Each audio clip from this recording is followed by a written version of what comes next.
Hola, hola, ¿qué tal? ¿Cómo les va? Tengan todos ustedes muy buenas noches, bienvenidos a esta temporada de otoño y también a una nueva edición de Semanario TV.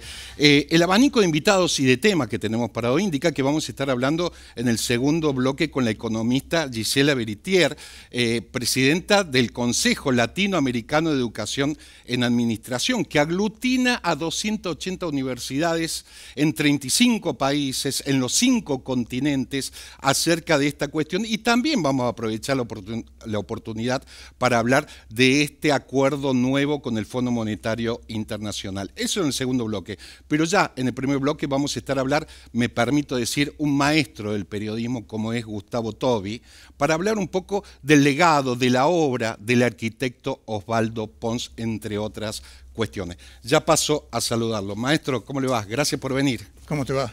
¿Qué tal, Gustavo? Un gustazo haber estribado. El título de maestro me lo ponen muchos, ¿sí? Sin duda. No lo considero que sea así, efectivamente. Para mí sí, la verdad que sí, porque yo te veía de chico, ¿sí? Qué lindo llegar a hacer algo así, y hoy te estoy entrevistando, así que para mí un gusto. ¿Te parece que empecemos a hablar un poco del legado que dejó? El dueño del programa sos vos, el conductor.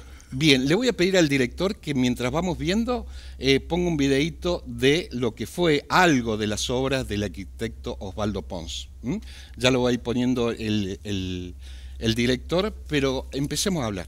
Mira, para empezar, el arquitecto Osvaldo Pons era mi amigo, éramos muy amigos, pero al margen de eso, fue un tipo que revolucionó la arquitectura no solo de Córdoba, sino del país y también de buena parte de Latinoamérica e incluso del mundo, con una estructura muy especial que eran hexágonos que se iban ensamblando, pero a la vez conectados a una columna, una estructura de hierro, lo cual le permitía tener grandes luces sin columnas. Lo que hizo... Con grandes superficies, Gustavo. Claro, en grandes superficies. Por ejemplo, las cúpulas de la FICO, que es el complejo ferial Córdoba, que se inauguraron en el año 1978, conjuntamente con el Mundial del 78. Esas cúpulas son 3. Esas cúpulas tienen una luz de 63 metros.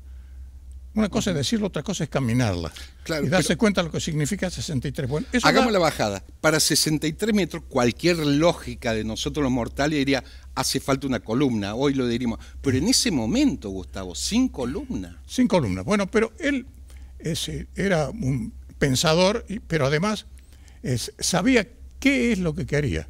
Entonces él decía, ¿vos te fijaste que cómo es una caja de cartón? Una caja de cartón es liviana y resistente, porque a una caja de cartón, estoy refiriendo por ejemplo a una caja de zapatos, vos la pones y para aplastarla necesitas hacer fuerza, y muy livianita y constituida de papel. Sí. Pero él te lo mostraba eso, y entonces lo estructuró a eso, y lo trasladó a las cúpulas, pero también lo trasladó, por ejemplo, a las fábricas como la fábrica, pabellones centrales de Arcor en Arroyito, y también la fábrica de chocolates en Colonia Carolla. Pero al propio tiempo hizo una cúpula todavía más grande en Escobar, en la provincia de Buenos Aires, donde todos los años se hace la exposición de la flor.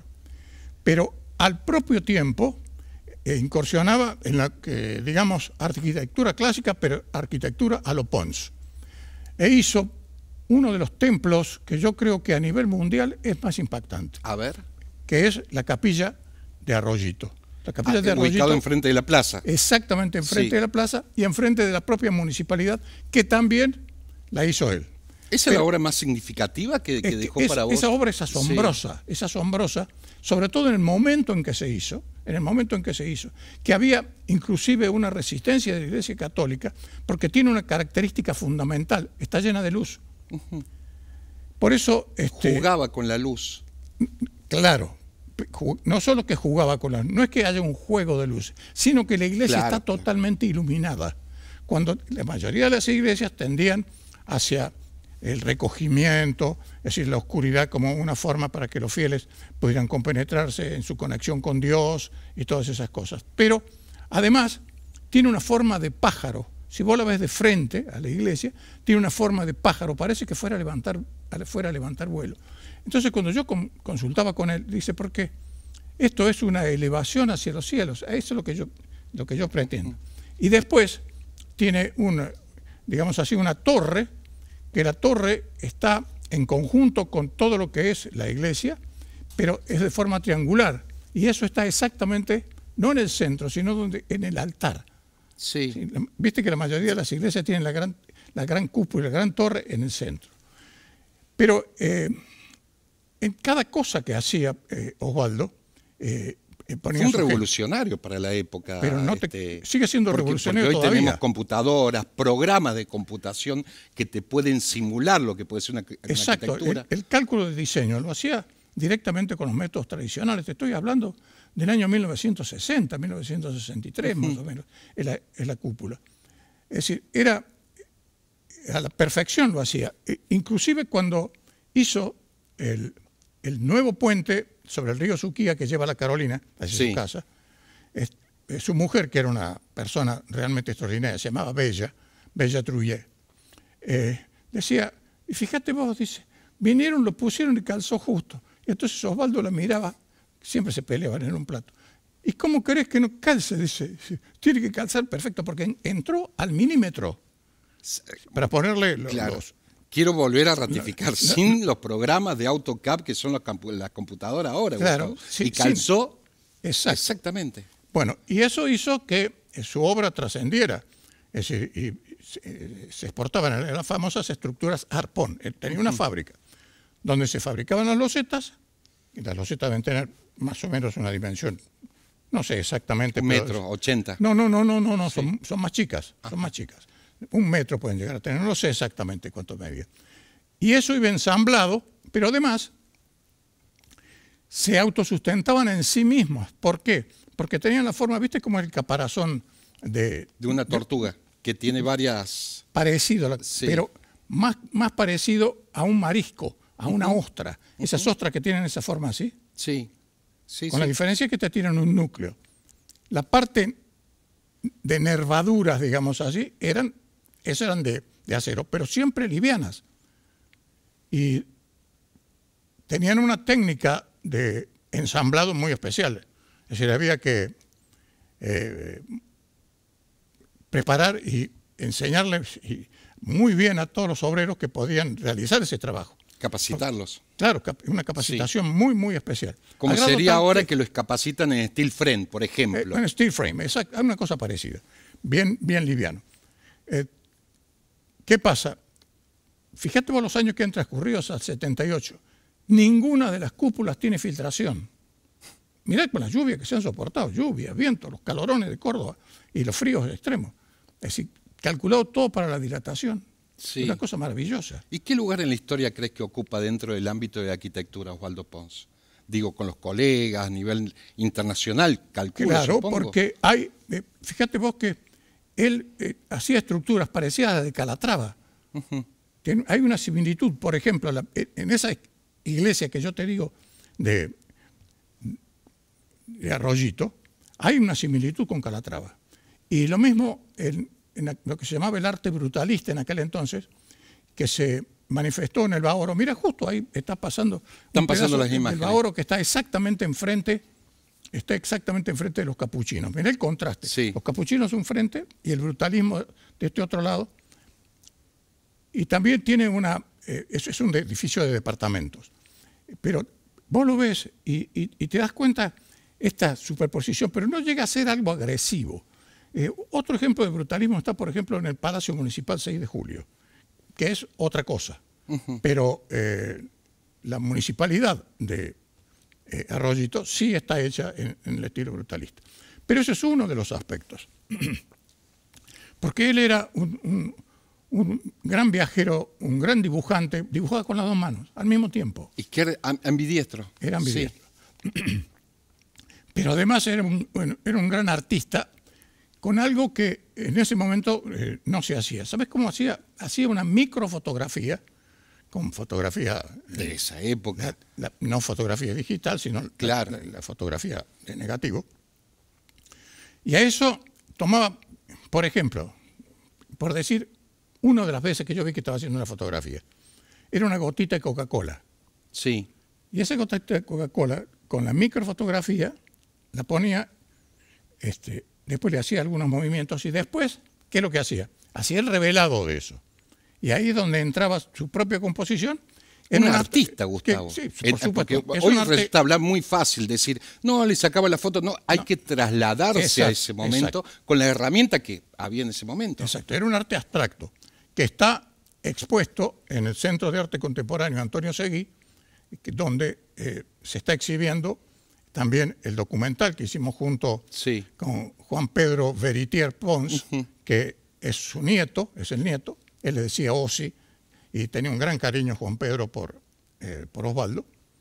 Y una parte de esa exposición está allí en el Museo de Arte Contemporáneo, en una de las salas, y un poco más acá también parte de la fotografía, de otro tipo de fotografía. De ahí está el Baoro, fíjate, eso que está saliendo ahí es el Baoro. Bien, y vos te asombras porque es algo que te subyuga ver el arte, es decir, la expresividad que hay en esa fotografía, y que era algo para ese entonces absolutamente nuevo. Era un tipo... Y transgresor, innovador, con todas esas características que hoy lo hacen mucho más fácil, ¿no? Gustavo, seguiríamos hablando, porque sos un apasionado del legado y de la vida de Osvaldo Pons, pero vos sabés mejor que nadie que la televisión también tiene su tiempo, y yo me quiero tomar el atrevimiento de entrevistar, hacerte un par de preguntas como periodista, ¿no? Porque para mí sos un maestro, y te quiero preguntar cortito, digo, si hoy tuvieras que escribir un libro, ¿en qué capítulo de tu vida estarías hoy?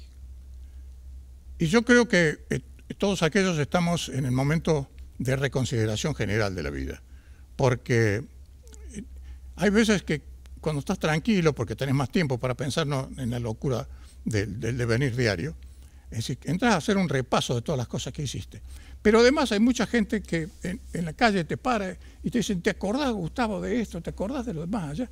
Y pensás en lo que has vivido. Fíjate, yo tuve una oportunidad de hacer una especie de recorrido de la historia de Córdoba, pero al mismo tiempo de mi propia historia, con un documental.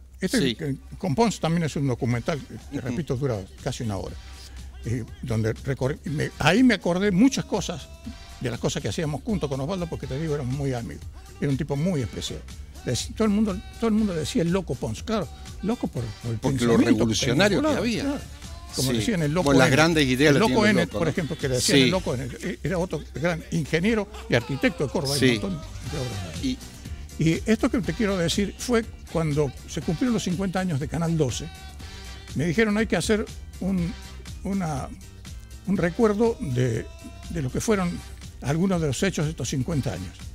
Y entonces esos documentales, que fueron 10, se llamaban Con vos toda la vida. Pero resulta que esos documentales que eran de la historia de Canal 12, después toda la gente lo reconoció como la historia de Gustavo Todi. Fíjate. Entonces yo le dije, no, pero atendeme. Es decir, no es el propósito.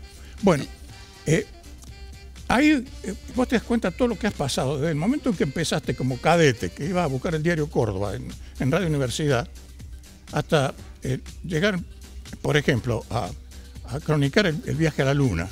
El Cordobazo, entre otras. El Cordobazo, y todas esas cosas.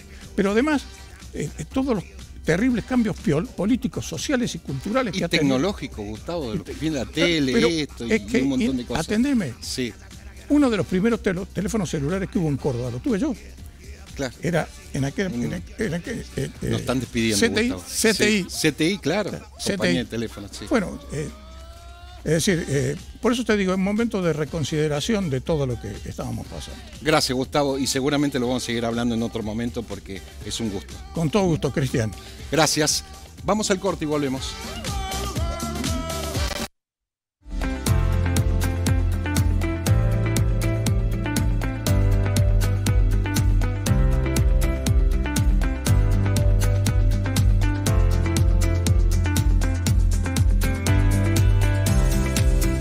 recuperamos la laguna del Parque Sarmiento. Realizamos tareas de limpieza de forma exhaustiva por primera vez en su historia, devolviéndole su brillo original. Además, implementamos un sistema de desagüe y dragado eficiente, optimizando su conservación y enriqueciendo el entorno natural. Transformamos la laguna en un espacio completamente renovado. Disfrutá el Parque Sarmiento. Es de todos. Córdoba Capital. Juntos hacemos más. Con los cursos gratuitos de formación digital de Telecom, se encienden miles de oportunidades. Como crear tu propia app, tu primer laburo y esta clase imperdible. Conoce más en nuestra web y encendé tu talento. Telecom. ¡Se armó, se armó, se armó! El 70-30.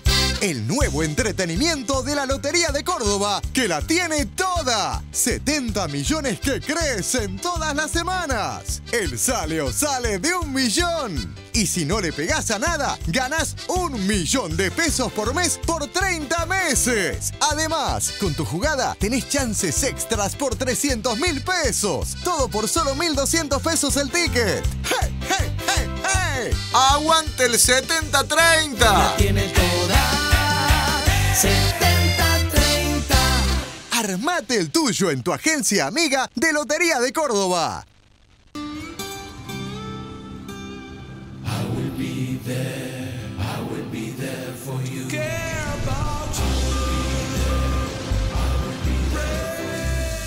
En Sancor Seguros estamos junto a vos en todo momento, acompañándote. Sancor Seguros, estamos.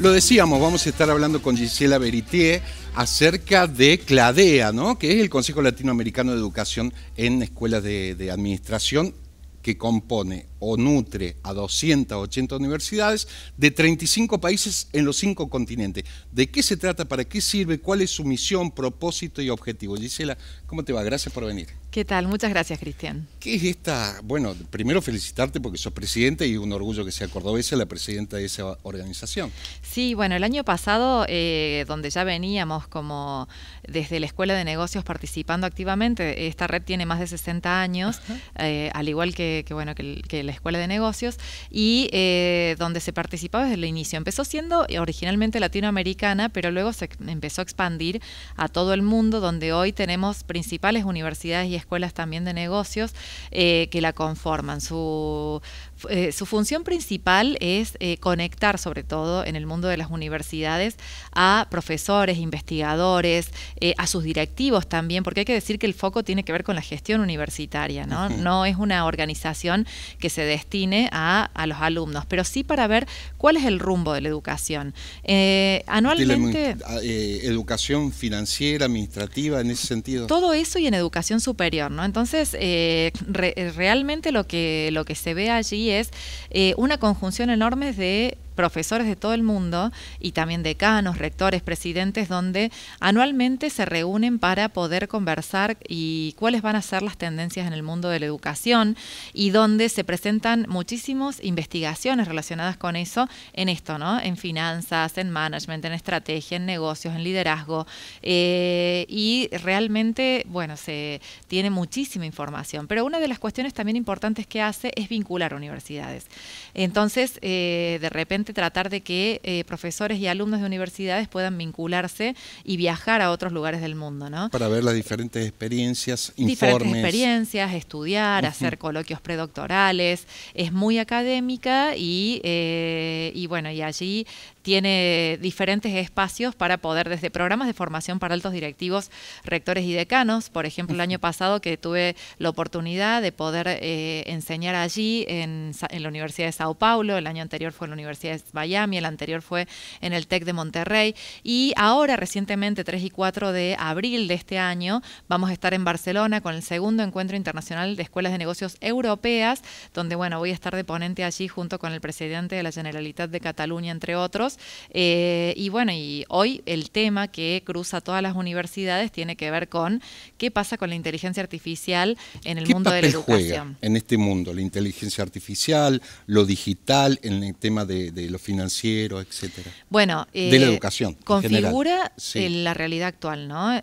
Así como Internet cambió el orden de las cosas, la inteligencia artificial también cambia el orden de las cosas y ya llegó para quedarse. ¿Para mal o lo veremos? No es ni para bien ni para mal, es totalmente diferente, ¿no? Y lo que se analiza es que no se puede tapar el sol con las manos. Esto de es inexorable la discusión, el avance, ya es inexorable el avance, sí. Ya es inexorable cómo nos relacionemos con respecto a la inteligencia artificial y sobre todo cómo empezamos a articular con ella, ¿no?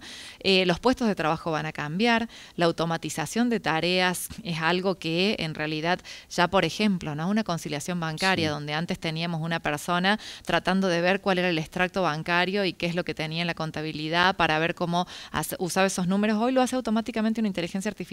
¿Y el desafío no está en la brecha de separación del conocimiento? Creo que ese debe ser uno de los objetivos. Entre los que nos estamos incorporando paulatina y progresivamente, Gisela, a esos nuevos cambios.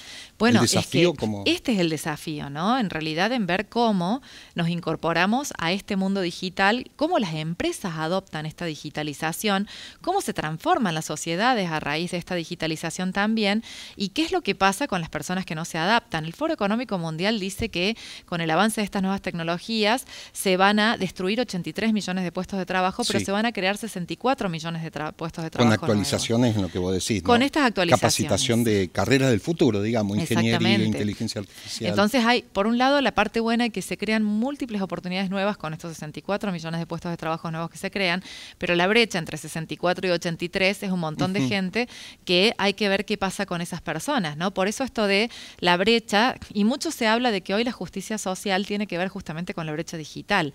¿Qué oportunidades tienen las personas, ¿no? Sí, para poder acceder justamente a un mundo digital que va a configurar y que está configurando el mundo del trabajo. Como por ¿no? ejemplo que sería lo básico Internet. Después vemos el tema de la computadora, digo.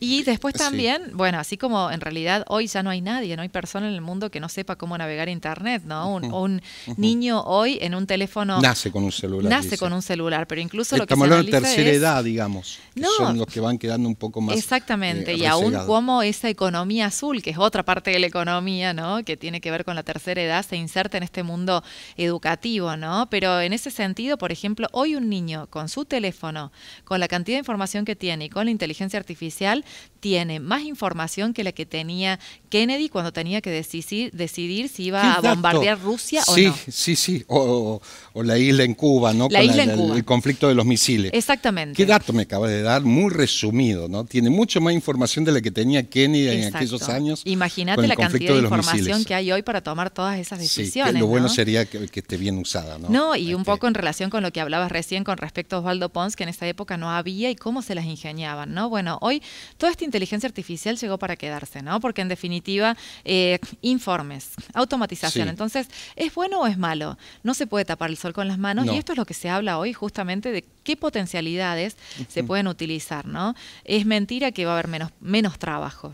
En realidad, es tanta la productividad que genera que en realidad va a haber mucho más trabajo y mucha más generación. El déficit está en la capacitación, tal vez para esos nuevos trabajos. Absolutamente, ¿no? Y en cómo se forman esos talentos. Por eso hoy están, bueno, los principales tanques de pensamiento pensando para qué lado en realidad tiene que ir la educación y sobre todo las universidades. En este camino que me toca con las escuelas de negocios y los viajes que realizo, uno ve múltiples oportunidades. Acabo de volver de San Diego y de Tijuana, de ver la problemática con respecto a qué es lo que está pasando con el muro y las deportaciones, porque ahí tenemos universidades importantes. ¿Y qué resultados resumidos, si me podés decir, te dio? Y en realidad allí tenemos... ¿Marca la bueno, brecha? hay toda una problemática y expectativa, ¿no? Porque en definitiva, en una economía tan particular como es Tijuana y San Diego, que estamos hablando de una distancia de Córdoba a La Calera, donde en realidad muchos puestos de trabajo de mexicanos que pasan diariamente a la frontera para trabajar, se presenta una situación en la cual hoy se pone todo eso muchísimo más rígido, ¿no? Y después, empresas muy tecnológicas que proveen a toda la zona de California, pero están del lado de Tijuana. Bueno, ¿cómo se va a configurar todo eso, no? Hay que ver qué pasa así con las políticas a corto arancelarias plazo, las políticas arancelarias lo que marcan es una la recesión. nueva guerra ¿no? económica, geopolítica que marcó Trump con varios países. Hay Que ver bueno, cómo que sigue, la ¿no? parte internacional y CLADEA no está exenta de esa configuración política, Ajá, ¿no? claro, Y en realidad claro, ahí empezamos claro, a ver 200, cómo todo universidades esto, ¿no? con diferentes cuestiones. Tenemos universidades chinas, universidades indias y todas ellas están, bueno, confluyendo ahí. rusas, ¿no? Entonces, en definitiva, hay una cuestión geopolítica muy interesante. Un abanico allí. muy rico de Exacto. conocimiento. Te decía al principio, no quiero dejar pasar esta oportunidad con algo que tiene que ver con la coyuntura, que es este nuevo acuerdo con el Fondo renovado, un déjà vu prácticamente con el Fondo Monetario Internacional. ¿Cuál es la diferencia con los otros acuerdos que se ha hecho, Gisela? Bueno, todavía no está la letra chica, ¿no? No. Entonces, aparentemente en abril va a estar ya definido. Yo creo que esta falta de información tiene que ver con la no generación de expectativas de personas, de mercados, de actores, para que no influyan... en secarte el mercado, digámoslo por vulgarmente. Por ejemplo, ¿no? En una corrida cambiaria como bueno la que hemos visto en los últimos tiempos, donde en realidad el Banco Central tuvo que gastar muchísimas más reservas, donde está en unas reservas negativas en el orden de los 10.000 millones de dólares después de esta última semana, ¿no? Sí, donde tuvo que salir a quietar. Entonces, estamos en un momento en donde seguimos sin dólares. O sea, el eterno problema de la Argentina tiene que ver con la falta estructural de dólares que hay en las reservas del Banco Central y lo que se espera que este acuerdo es que este acuerdo pueda garantizar una fortaleza necesaria en las reservas para que se pueda salir del cepo, ¿no? Hoy si se abre el cepo... se seca. Te agarran las grandes empresas, te chupan todos los dólares. Digo. Ya vimos que con una incertidumbre mínima apenas, y con cepo tuvimos esta suba de los dólares, ¿no? Entonces creo que allí muestra la situación de vulnerabilidad de la Argentina, que todavía sigue siendo muy vulnerable, y ese acuerdo lo que se espera es que termine generando esos dólares necesarios, ¿no? La realidad es que no nos olvidemos que todavía tenemos un préstamo que pagar, con lo cual dólares que vengan... El anterior de Macri, Exacto, que se vino renegociando, con lo cual estos dólares que vengan seguramente van a venir también para volver a renegociar esa deuda que sigue siendo una de las más abultadas del Fondo Monetario Internacional, y luego también los dólares que se destinen a fortalecer las reservas del Banco Central, aparentemente se sanearían unas letras que tiene ahí el Estado y eso a partir de eso a aumentar, es ¿no? lo que está buscando el gobierno. ¿Cómo es esta especulación acerca de cuándo se... Porque todo se vincula con todo, creo, opino, con la política. La economía con la política no pueden ir separados, digo. Como esta especulación acerca de cuándo se levantaría el cepo, que eso solamente creo que está en la cabeza de Milei y de Caputo, justamente por lo que decíamos, una especulación cambiaria, ¿no? Claro. Este nuevo acuerdo va a favorecer eso seguramente, pero no se sabe cuándo. No. En un año electoral, Gisela, en un año electoral, donde Milei está obligado a dar buenas noticias para hacer una performance...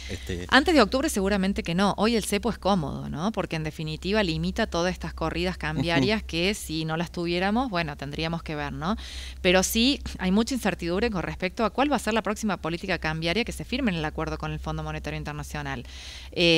Tenemos por un lado un Milei que quiere reducir la tasa de actualización del tipo de cambio a un 0%. Pasamos de un 2 para a un 1. Para que se vaya a la economía real y no esté especulando en los plazos fijos, porque por ejemplo. las dos anclas que eligió para que no se disparen los precios es la fiscal y la cambiaria. Bien. Entonces, si la cambiaria tiene una actualización, eso se traslada directamente a precios y atenta contra su plan antiinflacionario. Pero a su vez también el FMI quiere un esquema de bandas cambiarias que, bueno, que depende de cómo resulte eso, si va a haber una devaluación o no, ¿no? Porque las bandas que quiere implican una devaluación de un 50%. Que hasta ahora, por lo menos en lo verbal, ha dicho que no va. Gisela, la última pregunta que te hago, si podés resumirlo.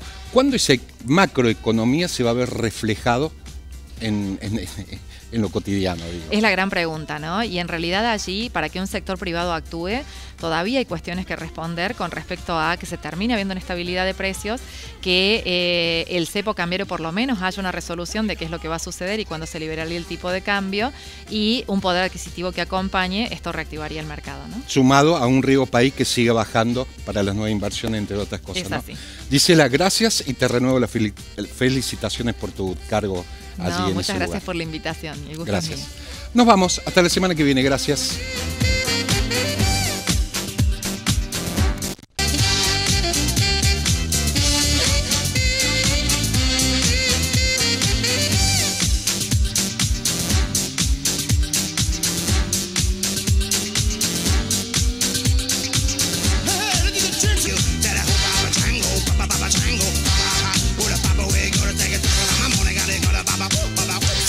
Producción de Televisión Mediterránea, SRL, Córdoba, Argentina.